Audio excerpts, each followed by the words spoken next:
Puji Tuhan, Shalom Aleichem. Saya ucapkan selamat malam, selamat bertemu kembali dalam kasih Tuhan kita, Yesus Kristus. Pada malam hari ini, mari kita mengucap syukur pada Tuhan melalui setiap pujian dan penyembahan. Terlebih dahulu kita akan tunduk kepala, kita berdoa, mohon pimpinan Tuhan. Allah Bapa kami yang bertahta dalam kerajaan surga, hati kami penuh dengan ucapan syukur Tuhan, atas segala kemurahan Tuhan yang ada dalam kehidupan kami, khususnya sepanjang hari ini Tuhan, dari pagi, siang hingga malam ini. Tuhan menyertai kami, Tuhan menolong dan memberkati kehidupan kami, bahkan Tuhan memberikan kami kesempatan untuk kami menaikkan ucapan syukur kami di hadapan Tuhan, melalui setiap pujian dan penyembahan kami, dan juga Tuhan kami mau merenungkan dan mendengarkan setiap firman Tuhan yang akan hamba-Mu sampaikan. Kami mohon Tuhan pimpin ibadah kami dari awal pertengahan hingga akhirnya, biar Engkau hadir tengah-tengah kami, menjamah setiap kehidupan kami, sehingga kami semua mendapatkan kekuatan baru. Terima kasih Tuhan Yesus, terima kasih. Kami serahkan ibadah kami hanya di dalam satu nama, Tuhan kami Yesus Kristus, Allah kami yang hidup. Haleluya, amin. Kita akan pujikan pujian Satu Hal Yang Kurindukan. Mari kita pujikan dengan kesungguhan hati kita, untuk kita memohon kepada Tuhan, lebih dalam lagi kami mau memuji dan menyembah Tuhan.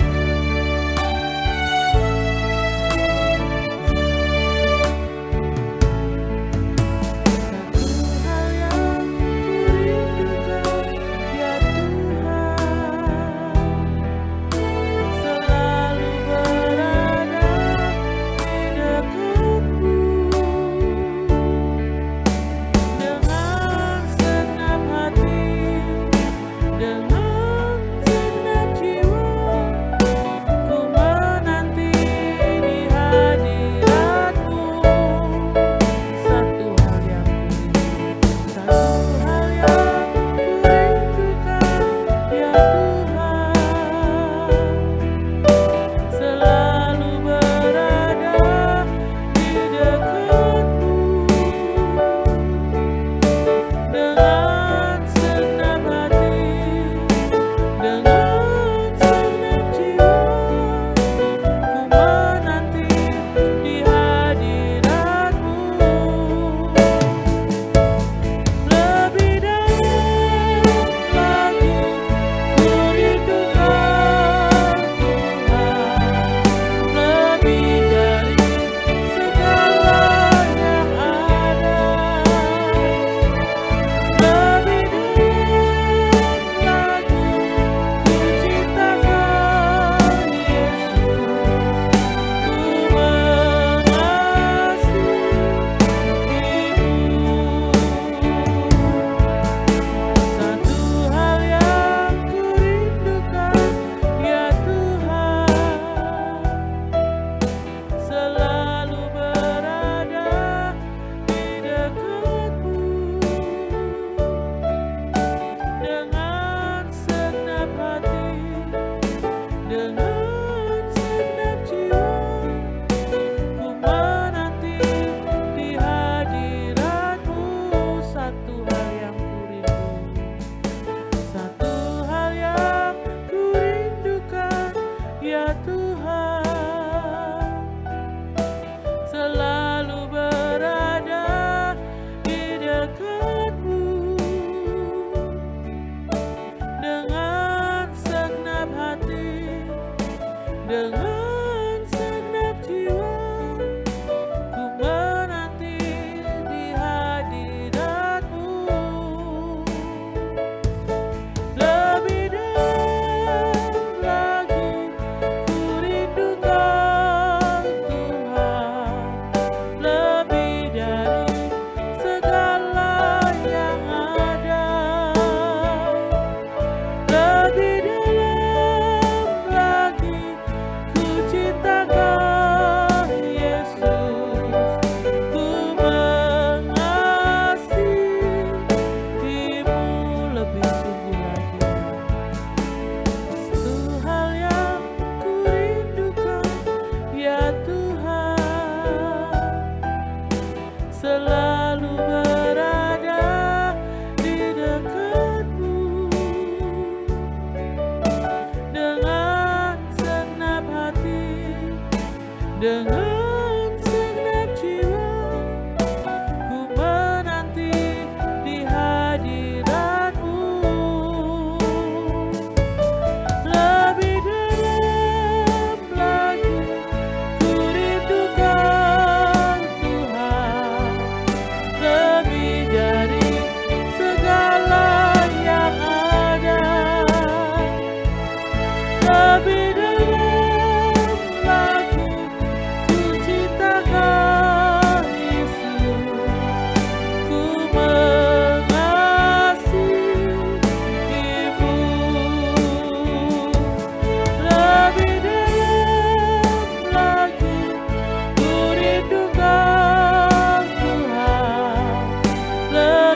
menaikkan doa-doa syafaat kita pada malam hari ini. Kita akan terus berdoa untuk pekerjaan Tuhan di tempat ini, untuk jam-jam ibadah yang ada. Biar kiranya Tuhan Yesus memberkati para pelayan-pelayan Tuhan, mulai dari Bapak Ibu Gembala, para diaken jemaat, pelayan musik, pelayan pujian, multimedia, penerima tamu, semua yang terlibat di dalam pelayanan. Terlebih mereka yang menjadi pendoa-pendoa syafaat, kiranya Tuhan mengikat dengan tali kasih Tuhan, sehingga bersatu hati di dalam melayani Tuhan. Kita doakan juga untuk jemaat Tuhan mulai dari kanak-kanak sampai lanjut usia, biarlah tetap dalam pemeliharaan Tuhan. Kita juga terus berdoa untuk bangsa dan negara kita, kota kita tercinta Lamongan, biar kiranya Tuhan memberkati, memberikan pemulihan bagi bangsa dan kota kita, dan juga para aparat pemerintah, tenaga medis, para medis, aparat keamanan, biar Tuhan memberikan hikmat marifat, kebijaksanaan di dalam mengatur bangsa dan kota kita. Juga kita doakan untuk pilkada serentak tanggal 9 Desember, biar Tuhan menolong, memberikan damai sejahtera bagi bangsa dan kota kita. Dan juga kita doakan untuk kita semua yang ada pada malam hari ini, baik para pelayan-pelayan Tuhan yang ada di gereja, maupun jemaat Tuhan yang ada di rumah masing-masing, biar kiranya semuanya diberkati. Dipersilahkan Ibu Martin untuk memimpin kita di dalam doa syafaat. Puji nama Tuhan, mari kita satu dalam doa. Bapa yang penuh kasih, yang kami puji, kami sembah di dalam nama Tuhan Yesus. Kembali hati kami penuh dengan ucapan syukur Tuhan. Tuhan sudah menghantar kami di gereja-Mu Tuhan untuk boleh bersama-sama dengan jemaat-Mu yang ada di gereja saat ini maupun yang mengikuti di rumah masing-masing Tuhan Yesus. Kiranya Tuhan Kau memberkati semua kami yang ada Tuhan. Kami bersyukur atas segala kebaikan-Mu Tuhan. Semua dapat kami lakukan hanya karena Engkau Tuhan. Terpujilah nama-Mu, kami memohon ampun segala kekurangan, kelemahan, juga keterbatasan kami. Pelanggaran kami ampuni kami Tuhan. Kami menaikkan siap doa-doa kami kepadamu, biarlah berkenan bagi kemuliaan nama-Mu. Tuhan Yesus, kami berdoa untuk para hamba-hamba-Mu, Bapak Gembala, Ibu Gembala, sekeluarga yang ada Tuhan, beserta ketiga putra-putrinya, baik juga yang ada di Malang, cucu juga menantu yang ada, semua Engkau jaga, Engkau lindungi, berikan selalu kesehatan yang terbaik buat hamba-Mu, sehingga dengan tubuh yang sehat, yang baik Tuhan, untuk kembali bagi kemuliaan nama-Mu. Tuhan, Engkau selalu campur tangan semuanya, berikan sukacita bahagia dalam keluarga rumah tangganya, melingkupi dengan damai sejahtera yang dari Tuhan. Terima kasih juga kami serahkan para hamba-hamba-Mu yang Tuhan, kami berdoa untuk pendeta muda Bapak Paulus Suparno sekeluarga, juga Tuhan Bapak Setiawan sekeluarga, juga saudara Yonatan yang ada semua Tuhan, dalam perlindungan-Mu kami serahkan. Biarlah dengan kuasa Roh Kudus-Mu Engkau terus menambah-nambahkan hikmat, marifat yang dari surga bagi mereka semua untuk terus boleh melayani lebih lagi. Tuhan Yesus, membawa setiap kami jemaat-Mu Tuhan dibimbing, diarahkan untuk menjadi seturut kehendak-Mu sesuai dengan firman-Mu. Terima kasih Tuhan Yesus. Engkau memberkati semua hamba-hamba-Mu, baik diakan penatua, pelayan-pelayan Tuhan yang ada di gereja kami, baik pelayan musik, pujian, song leader, singer, baik juga para pendoa syafaat-Mu, Tuhan, baik juga multimedia, Tuhan, yang juga kolektan, juga aser, penerima jemaat yang ada Tuhan, kami serahkan semua dalam tangan-Mu, dalam perlindungan-Mu, mereka semua di dalam kasih kemurahan-Mu terus melayani Engkau dengan segenap hati. Tuhan, pakai lebih hari lebih sungguh Tuhan Yesus. Engkau menjaga mereka semua. Kami juga serahkan Tuhan Yesus untuk pekerjaan di gereja kami ini. Tuhan, Kau memberkati para hamba-hamba-Mu yang melayani Engkau. Biarlah mereka semua dipenuhi dengan kuasa Roh Kudus-Mu, diikat dengan tali kasih-Mu, semua saling bergandeng tangan. Tuhan, bersehati sepikir dalam Tuhan, semuanya saling membangun dalam iman, saling mengasihi, saling mendoakan satu dengan yang lain. Sehingga setiap pekerjaan Tuhan, baik misi dan visi yang dikerjakan, boleh sungguh-sungguh lebih baik lagi dan berkenan bagi-Mu. Terima kasih Tuhan, kami berdoa untuk jam-jam ibadah yang ada di gereja kami. Baik Tuhan Yesus yang sudah dikerjakan, Tuhan di gereja kami, baik juga yang masih mengikuti secara online. Tuhan, ibadah raya, ibadah PA, juga Tuhan, ibadah wanita, juga pemuda remaja, Tuhan, juga yang lain yang masih online, kiranya Tuhan juga memberkati semua jemaat-Mu yang mengikuti baik di gereja maupun di rumah, semuanya Tuhan bersatu padu Tuhan Yesus, terus rindu, haus dan lapar akan firman-Mu, dan setiap ibadah-ibadah yang dikerjakan merupakan suatu kewajiban dan tanggung jawab kami, dan menjadikan kesukaan buat kami untuk terus membawa diri selalu dekat kepadamu. Terima kasih Tuhan Yesus. Tuhan, pakai semua jemaat-Mu untuk menjadi lebih hari lebih setia kepadamu dalam keadaan dan situasi apapun.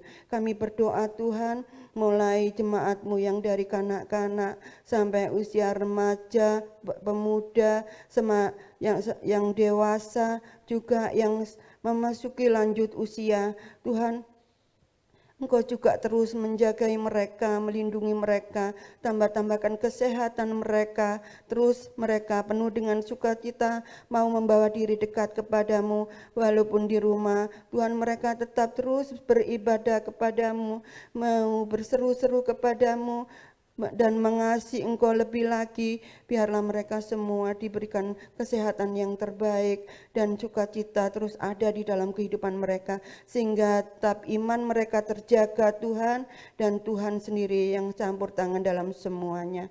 Terpujilah nama-Mu. Kami serahkan juga Tuhan pembangunan yang sedang dikerjakan di gereja kami, Tuhan, renovasi atau perbaikan yang ada, kiranya juga yang campur tangan kuasa-Mu yang bekerja di dalamnya, memberkati para tukang-tukang yang mengerjakannya dengan penuh kasih. Mereka semua mengerjakan dengan sebaik-baiknya dalam pimpinan-Mu, sehingga semuanya dapat diselesaikan sungguh tepat pada waktunya dengan sesuai tujuan dan harapan menjadi lebih baik lagi. Baik juga dana-dana yang dibutuhkan, Tuhan, tidak ada yang mustahil bagi-Mu. Tuhan sudah menyediakan yang terbaik buat semuanya, sehingga tidak kekurangan sesuatu apapun. Tuhan, memberkati jemaat-Mu semuanya. Tuhan, pakai kembali menjadi berkat bagi gereja-Mu, juga bagi kemuliaan dan kebesaran nama Tuhan.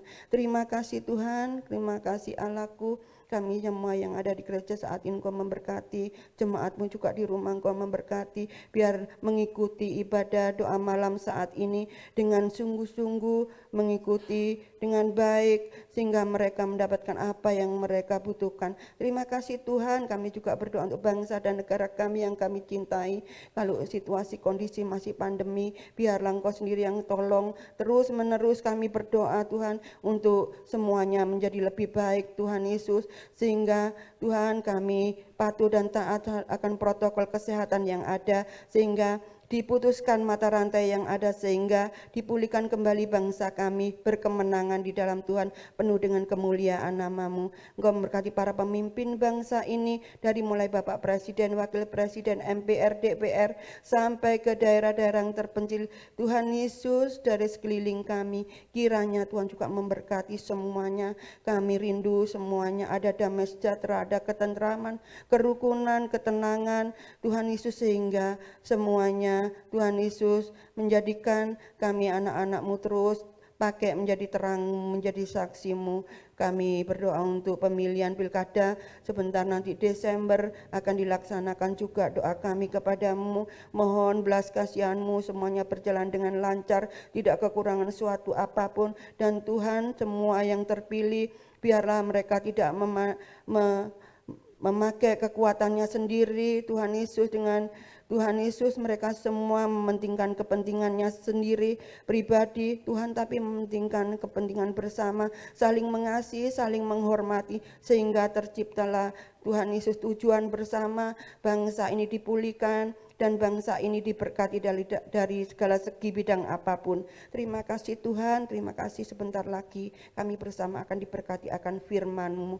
Mari Tuhan, kami boleh siapkan hati, pikiran kami, pendengaran kami, dan firman-Mu boleh kami terima dengan baik, dengan sungguh-sungguh. Juga jemaat-Mu semua di rumah mendengar firman-Mu dengan segenap hati, sehingga Tuhan firman-Mu boleh menegur kami, mengingatkan kami. Terima kasih Tuhan, hamba-Mu yang akan menyampaikan firman-Mu, Engkau tutup bungkus dengan kuasa-Mu, sembunyikan di belakang salib-Mu. Engkau sendiri yang berkuasa atasnya, Engkau yang berkata-kata melalui hamba-Mu, sehingga tersampaikan segala isi hati-Mu Tuhan kepada kami jemaat-Mu semua. Terima kasih Tuhan, terima kasih, pakai hamba-Mu semakin lebih heran bagi kemuliaan nama Tuhan. Terpujilah nama-Mu Tuhan, Kau yang menyempurnakan semua doa dan permohonan kami, biar berkenan dan naik di hadapan-Mu. Tuhan Yesus, kami alaskan semua doa dan permohonan kami ini hanya di dalam nama-Mu Tuhan kami Yesus Kristus, yang menjadi Tuhan dan Juru Selamat kami. Kami sudah berdoa mengucap syukur. Haleluya, amin. Amin. Puji Tuhan, Shalom Aleichem.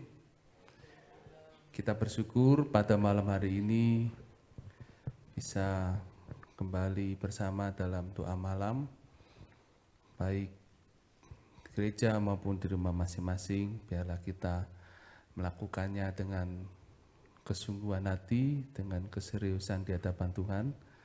Sekalipun di rumah, tetap kita melakukan seperti kita di gereja, sehingga apa yang kita kerjakan dapat menyenangkan hati Tuhan.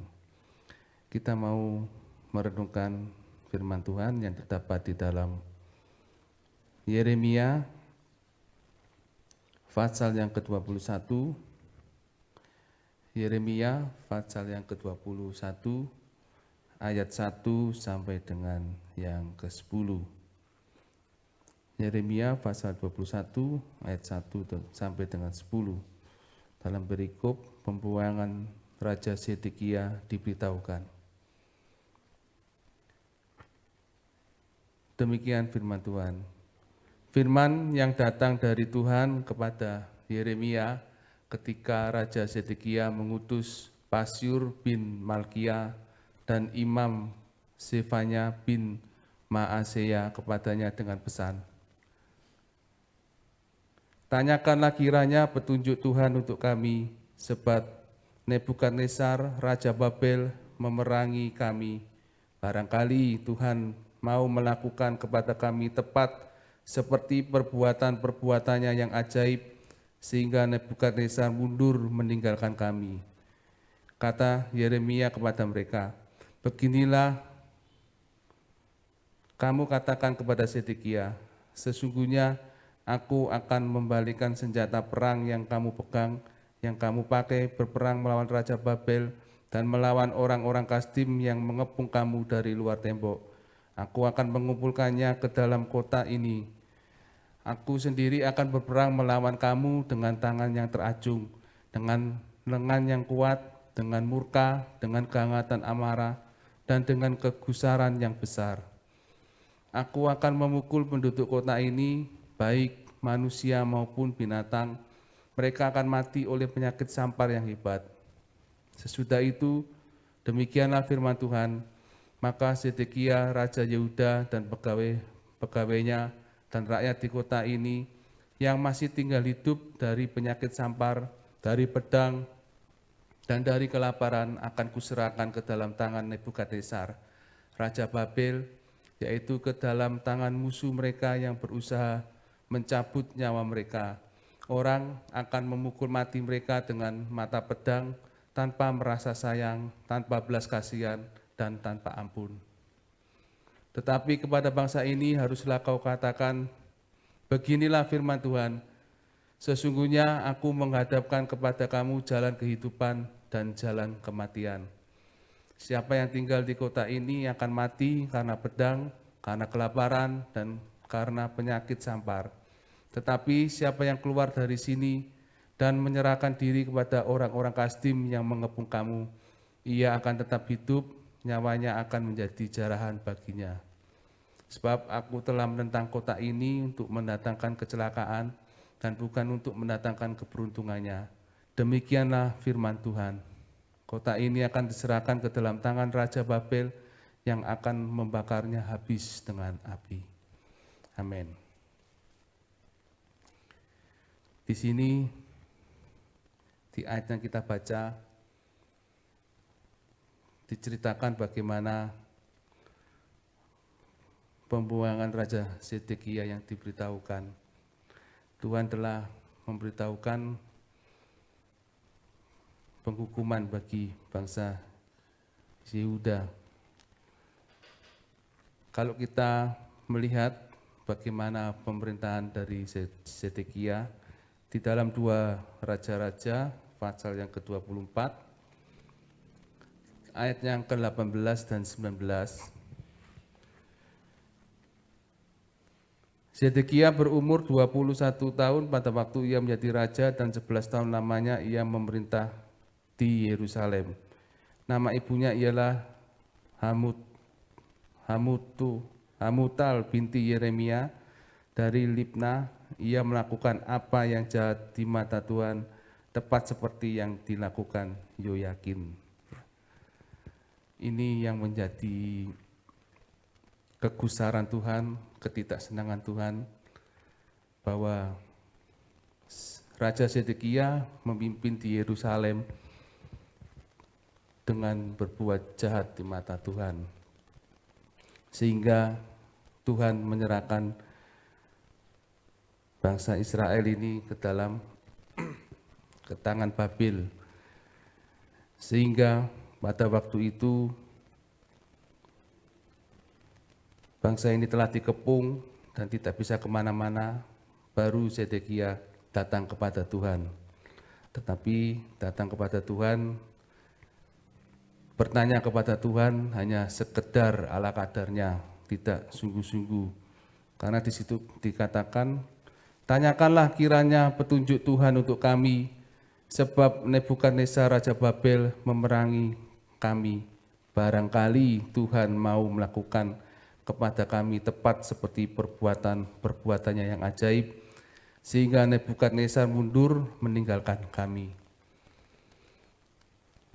Memang sebelumnya pernah Yerusalem dikepung oleh Sanherib dan Asyur, tetapi Tuhan melepaskan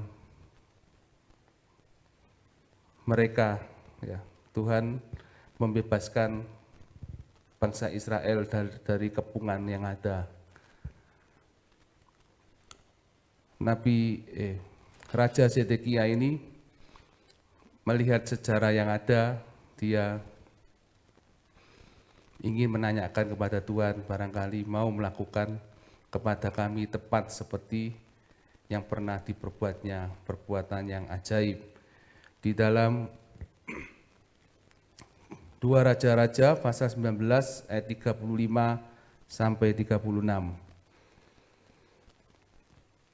2 Raja-Raja pasal 19 ayat 35 sampai 36. Pada malam itu keluarlah malaikat Tuhan, lalu dibunuhnyalah 185.000 orang di dalam perkemahan Asyur. Keesokan harinya pagi-pagi tampaklah semuanya bangkai-bangkai orang mati belaka. Sebab itu berangkatlah Sanherib Raja Asyur dan pulang, lalu tinggallah ia di Niniwe. Ya, ini perbuatan besar yang dilakukan Tuhan. Ketika itu situasinya mirip sama. Yerusalem dikepung oleh Sanherib Raja Asyur, tetapi Tuhan memberikan kemenangan bagi Yerusalem. Berbeda dengan zaman Zedekia, Tuhan benar-benar marah karena mulai dari pemerintahan Yoyakin, Tuhan sudah memberikan peringatan, memberikan nubuatan bahwa Yerusalem akan mendapatkan penghukuman, tetapi bangsa Israel ini tidak mengindahkannya, tidak memperhatikan apa yang menjadi peringatan dari Tuhan. Sebenarnya Tuhan itu tidak suka menghukum umatnya, ya. Tetapi karena kekerasan hati bangsa Israel, mereka selalu berbuat jahat di mata Tuhan, selalu berkhianat kepada Tuhan, sudah melihat begitu besar perbuatan-perbuatan ajaib yang dilakukan Tuhan, tetapi seringkali bangsa ini meninggalkan Tuhan, mendirikan berhala-berhala, sehingga hal itu membuat Tuhan muak dan marah. Dalam kita memohon sesuatu kepada Tuhan, hendaknya kehidupan kita pun harus dibarengi atau diikuti dengan pertobatan kehidupan kita. Janganlah kita hanya meminta, memohon, tetapi apa yang menjadi kewajiban kita, apa yang menjadi tanggung jawab kita di hadapan Tuhan sebagai umat Tuhan, kita tidak melakukannya. Kita janganlah berdoa atau memohon kepada Tuhan, bertanya kepada Tuhan hanya sekedar, hanya sambil lalu. Ya kalau Tuhan menolong, syukur, kalau enggak ya sudah, kita tidak berbuat apa-apa. Tentu tidak demikian. Tetapi kalau kita sungguh-sungguh, kita benar-benar merasa butuh Tuhan, tentunya kehidupan kita harus kita tata sedemikian rupa. Janganlah kita melakukan hal yang jahat di mata Tuhan, apa yang tidak berkenan di hadapan Tuhan tentu janganlah kita lakukan, tetapi kita benar-benar melakukan apa yang baik, apa yang kudus, apa yang berkenan di hadapan Tuhan. Sehingga ketika kita memohon sesuatu kepada Tuhan, maka Tuhan memberikan pertolongannya. Harapan Zedekia ketika dia datang kepada Tuhan melalui Nabi Yeremia, harapannya terjadi mujizat yang besar seperti beberapa waktu yang lalu, seperti yang telah tercatat dalam sejarah bangsa Israel, bahwa Yerusalem pernah dikepung tetapi diselamatkan oleh Tuhan. Tetapi hal itu tidak terjadi. Zedekia berharap di masa pemerintahnya terjadi juga mujizat yang besar itu. Tetapi apa jawab Tuhan? Jauh dari apa yang Zedekia harapkan. Dengan tegas Yeremia mengulang pemberitahuan hukuman atas Yerusalem yang sudah bertahun-tahun diberitakan. Mengapa Allah tidak mencabut penghukuman yang telah dirancangkannya? Bukankah Zedekia sudah datang kepada Tuhan? Ya, Zedekia sudah datang kepada Tuhan, tetapi dengan tidak melakukan apa-apa. Dia tidak melihat atau mengoreksi kehidupan pribadinya sebagai pemimpin, sebagai raja. Dia juga tidak melihat bagaimana kehidupan bangsa yang dipimpinnya, sehingga kejahatan itu terus berlanjut dan tidak ada perubahan dan tidak ada pertobatan dalam kehidupan pribadi Raja Zedekia maupun dalam pribadi bangsa yang ada. Tidak ada sebuah pertobatan nasional. Raja tetap melakukan dosa dan kejahatan. Sehingga pada ayat 4-7 dikatakan bahwa Allah tidak berperang bagi umatnya, tapi sebaliknya ia akan berperang melawan umatnya.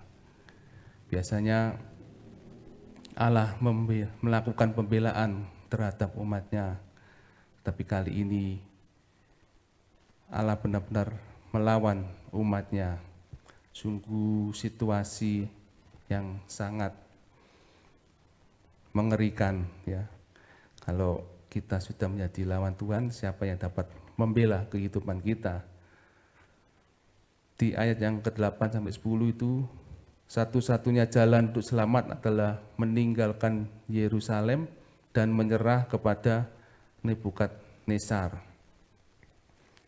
Sebab kalau tidak, mereka yang tetap bertahan di kota Yerusalem pasti akan mati karena mendapat 3 jenis serangan, yaitu pedang, kelaparan, dan penyakit sampar. Sungguh pilihan yang tidak enak. Jalan kehidupan tetapi harus menyerahkan diri kepada Babel, tidak ada kemerdekaan. Tetapi kalau tetap bersikuku tinggal di Yerusalem, maka itu adalah jalan kematian. Memang terkadang kita di berhadapan situasi seperti ini, Tuhan masih memberikan kesempatan kita untuk bertobat, untuk kembali kepada Tuhan, tetapi dalam situasi yang tidak enak. Tuhan masih memberikan kehidupan, tetapi Tuhan tetap harus memberikan didikannya kepada umatnya untuk disiplin, ya, untuk supaya kembali lagi kepada Tuhan, ingat kepada Tuhan, jangan terus melakukan kejahatan. Mau keluar dari Yerusalem dengan menjadi budak dari bangsa Babel, atau tetap tinggal melewati pedang, kelaparan, dan penyakit sampar.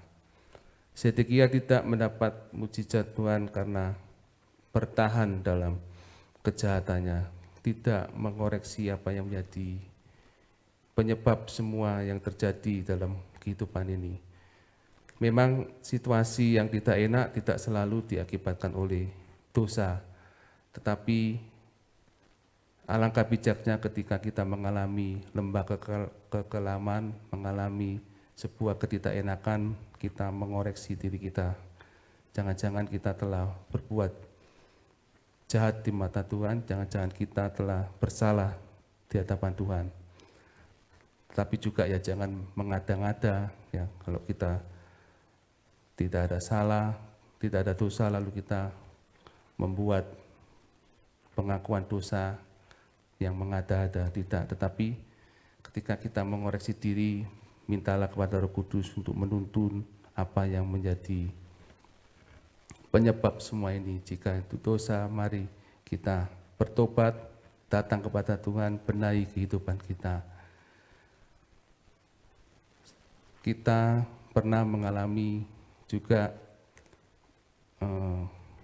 seperti bangsa Israel, kekerasan hati yang mungkin kita waktu-waktu yang lalu pernah mengeraskan diri kita di hadapan Tuhan, tidak taat, tidak tunduk, sehingga Tuhan membawa kita kepada pilihan yang tidak enak, ya. Tetap ada kehidupan tetapi tidak ada kemerdekaan di bawah jajahan bangsa yang lain. Tetapi kalau tetap bersikuku tinggal di kota Yerusalem, maka kita akan mendapatkan kematian. Tetapi bersyukurlah kita saat ini yang masih bisa mendengarkan kebenaran firman Tuhan, yang masih mendapatkan peringatan-peringatan firman Tuhan, bahwa sungguh Allah tidak pernah berkompromi dengan dosa. Setiap apa yang kita kerjakan, kita lakukan, ada konsekuensi yang harus kita tanggung. Tetapi kalau kita berserah kepada Tuhan dan bersungguh-sungguh mau bertobat, maka Roh Kudus akan menolong kehidupan kita. Kita akan terus maju dalam kebenaran firman Tuhan, sehingga kehidupan kita semakin hari, dari hari ke hari, semakin hidup berkenan di hadapan Tuhan.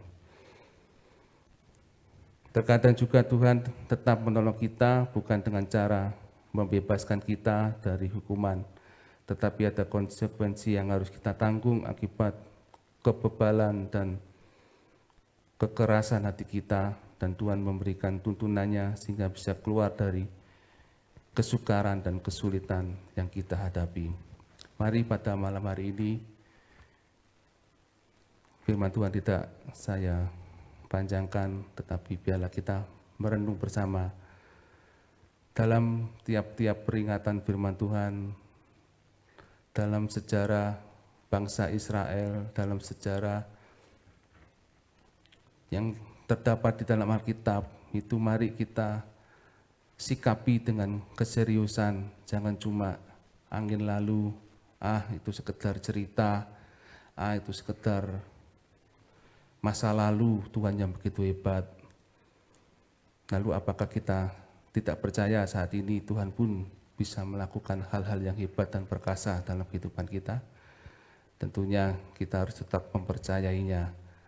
Kalau masa lalu dalam Tuhan memimpin bangsa Israel sedemikian rupa keluar dari Mesir ke tanah perjanjian, ke tanah Kanaan, tentunya Tuhan pun saat ini juga terus akan memimpin umatnya kepada jalan kehidupan, jalan yang mendatangkan keselamatan bagi kita. Oleh sebab itu jangan pernah lepaskan Tuhan dalam kehidupan kita, tetap perteguh iman kita di hadapan Tuhan, sekalipun mungkin kita diperhadapkan dengan pilihan yang sama-sama tidak enak, tetapi kalau kita hidup dalam pertobatan, kita hidup dalam kesucian, dalam kekudusan, dalam kesungguhan, Tuhan akan menjadi pembela kita. Tentunya kisah ini berbeda dengan kisah dari Yunus yang memberitakan penghukuman di Niniwe, karena responnya berbeda. Kalau kita melihat di dalam kitab Yunus, pasal yang ketiga, ayat 4 sampai dengan yang 10.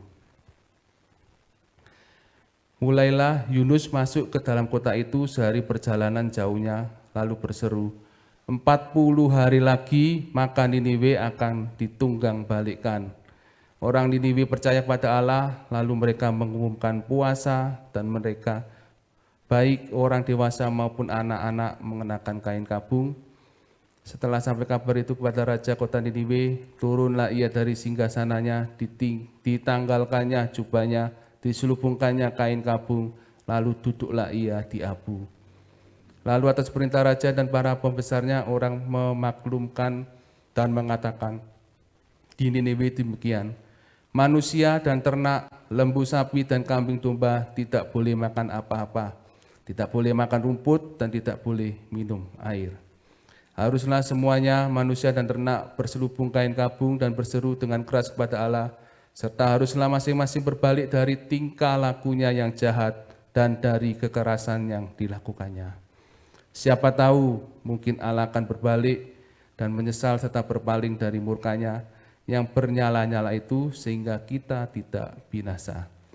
Ketika Allah melihat perbuatan mereka itu, yakni bagaimana mereka berbalik dari tingkah lakunya yang jahat, maka menyesallah Allah karena malapetaka yang telah dirancangkannya terhadap mereka, dan ia pun tidak jadi melakukannya.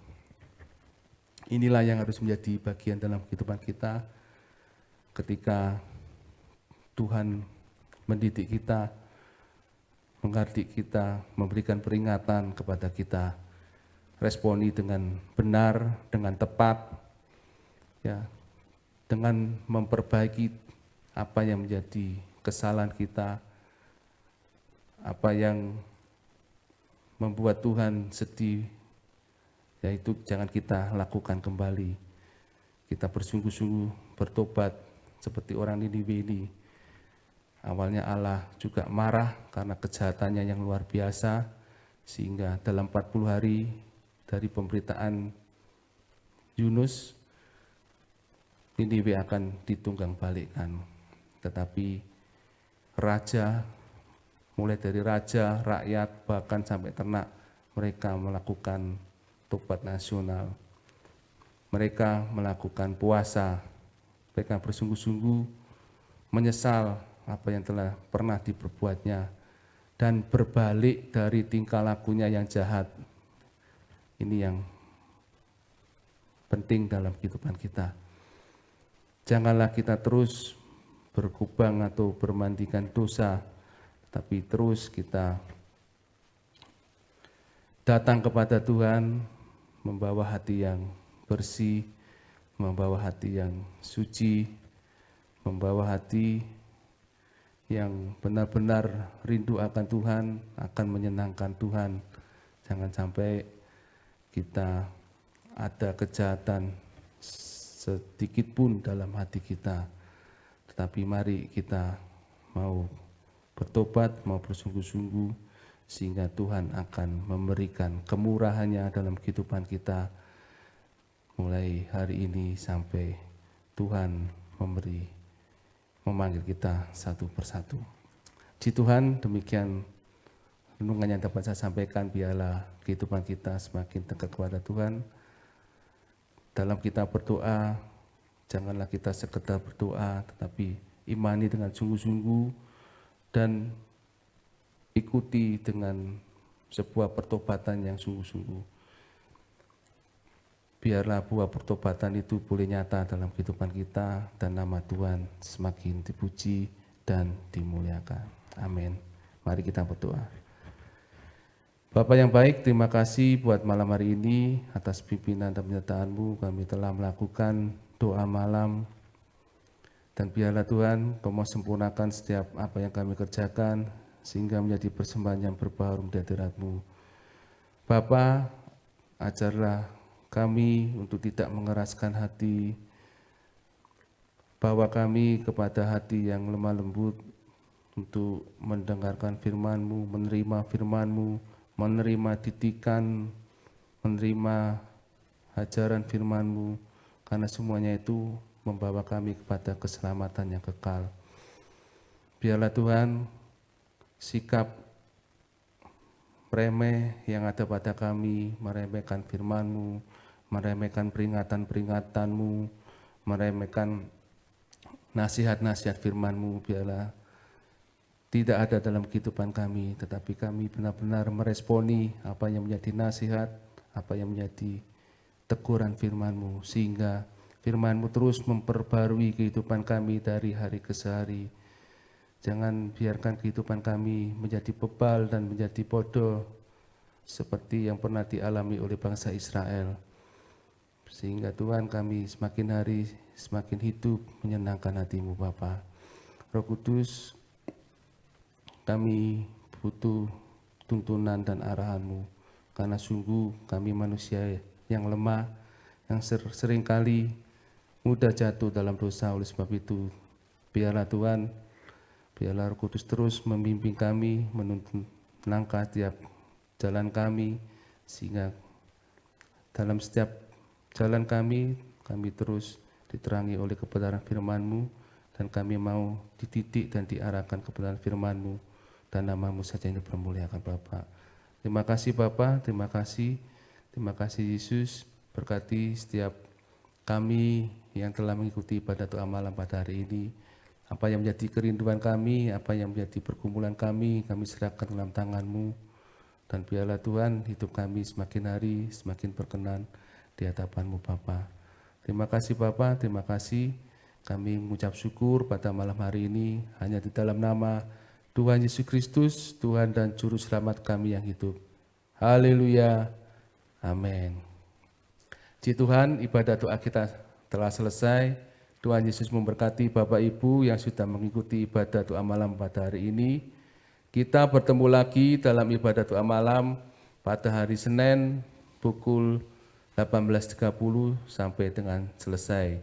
Untuk besok minggu, ibadah raya disertai dengan perjamuan suci diadakan 3 kali, yaitu jam 6, jam 9, dan jam 5 sore. Diharapkan Bapak Ibu tidak mengikuti semuanya di pagi hari jam 6 ya, tetapi biarlah Bapak Ibu memilih di jam 9 dan jam 5 supaya yang jam 6 itu tidak terlalu banyak yang berkerumun. Ya, demikian, selamat malam, Tuhan Yesus memberkati.